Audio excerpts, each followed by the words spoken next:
Ya, Assalamualaikum warahmatullahi wabarakatuh. Kami dari kelompok 17 akan mempresentasikan tentang program yang kami buat. Pertama-tama kami memperkenalkan diri dulu. Ada saya, Anandito Dakwijayanto.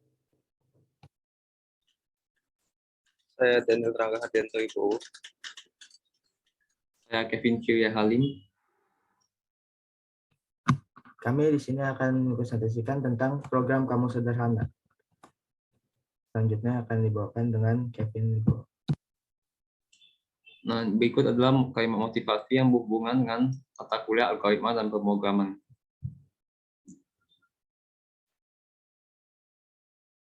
Nah, kali ini kami akan menjelaskan mengenai pembuatan kamus atau dictionary.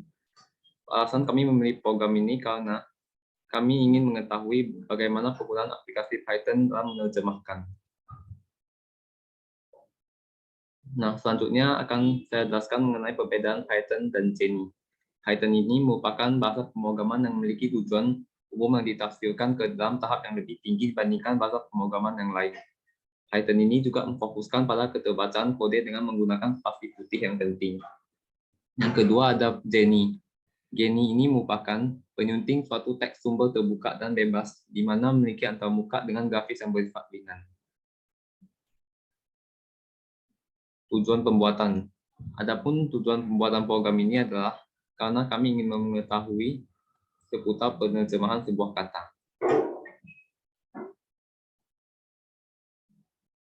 Adapun fungsi-fungsi yang digunakan yaitu keys. Nah, keys ini digunakan untuk mengambil kunci ataupun elemen di dalam dictionary. Dan ada values. Values ini untuk mengambil setiap nilai elemen di dalam dictionary. Nah, kemudian untuk dictionary atau kamus. Dictionary atau kamus adalah jenis koleksi dalam Python yang memiliki key dan value. Bisa dilihat di sini ada indeks elemen, dan yang sebelah kanan ada key dan elemen atau value.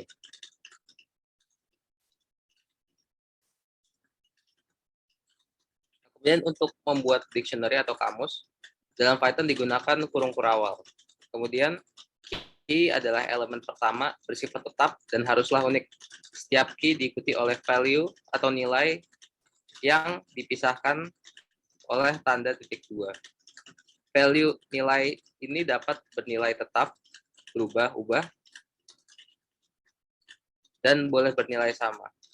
Contohnya adalah seperti ini, kurung kurawal buka, key 1, titik 2, 1, key 2, titik 2, 2, key 3, titik 2, 3, 3, 3, key 4, titik 2, 4, 4, 4, key 5, titik 2, 5, kurung kurawal tutup.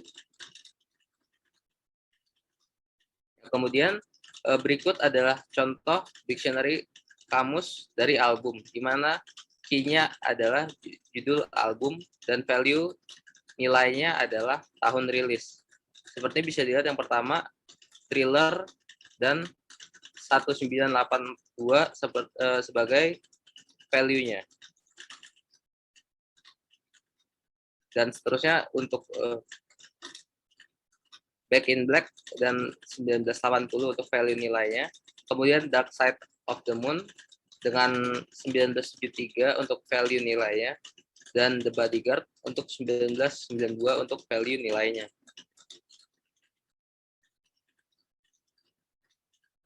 Kemudian dictionary atau kamus dapat ditambahkan yaitu dengan menambahkan pasangan key dan value. Bisa dilihat di sini Thriller 1982, kemudian setelah 4 ini ditambahkan lagi yaitu Bat Out of Hell dengan value atau nilai 1977 dan seterusnya.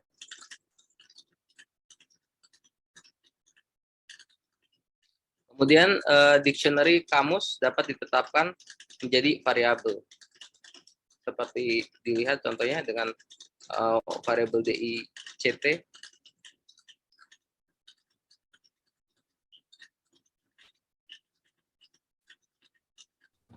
Ya, selanjutnya saya akan menjelaskan, ya seperti dari awal, key itu digunakan untuk mencari value. Yang menggunakannya menggunakan kurung siku. Argumen untuk melakukan pencarian berdasarkan key dan selanjutnya menghasilkan nilai. Misalkan menggunakan key trailer yang akan menghasilkan value 1982. Seperti yang pada gambar, dictionary itu sebagai key-nya, dalam kurung mencari value-nya itu mencari value trailer yang akan muncul menjadi 1982. Untuk menghapus elemen dari dictionary itu menggunakan perintah del. Pada sebelum dictionary kita menggunakan perintah del dictionary trailer. Yang itu akan menghapus elemen dari dictionary-nya. Untuk mengecek apakah terdapat key tertentu dalam dictionary, digunakanlah perintah in. Jika key terdapat dalam kamus, maka akan menghasilkan nilai true, sedangkan jika tidak terdapat key, akan menghasilkan nilai false. Seperti yang pada gambar, the bodyguard in dictionary, karena dia ada, maka akan menghasilkan nilai true. Nah, yang selanjutnya, starboy in dictionary, karena dia tidak ada, akan menghasilkan nilai false. Ini contoh screenshot dari kodenya. Dan outputnya akan menghasilkan ini, seperti ini. Baik, saya akan menjelaskan mengenai screenshot code 2. Berikut adalah sebuah kode yang digunakan.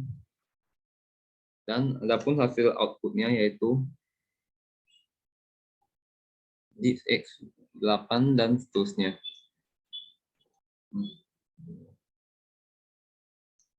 Nah, berdasarkan hasil presentasi kami, dapat kami simpulkan bahwa program dictionary tersebut memanfaatkan sifat ataupun konsep perulangan, di mana pada program tersebut ditampilkan semua isi dari sebuah dictionary dengan memanfaatkan perulangan sehingga menghasilkan output yang sama.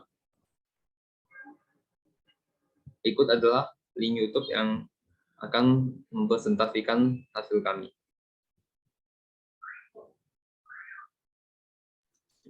Sekian dari kelompok kami ucapkan terima kasih.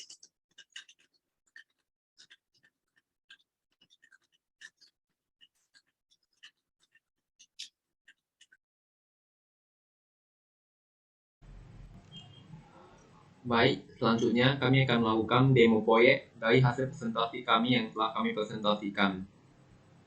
Berikut adalah source code atau sumber kode dari program dictionary yang pertama. Nah, di sini ada hashtag membuat dictionary pada Python, yang berarti kami ingin membuat dictionary pada Python. Kemudian berikut disk name Java 87 class first, yang akan menghasilkan nama dan age, yaitu usianya. Jika kami execute, maka akan menghasilkan output sebagai berikut dengan disk name yaitu Java dan disk age yaitu 7. Selanjutnya, pada program dictionary yang kedua, berikut adalah hashtag dictionary Python, artinya kami akan melakukan atau membuat dictionary pada Python. Berikut adalah disk name Java 87 plus first disk X8.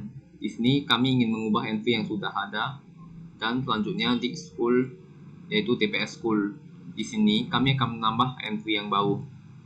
Kemudian akan menghasilkan atau memprint age dan schoolnya. Berikut akan kami execute.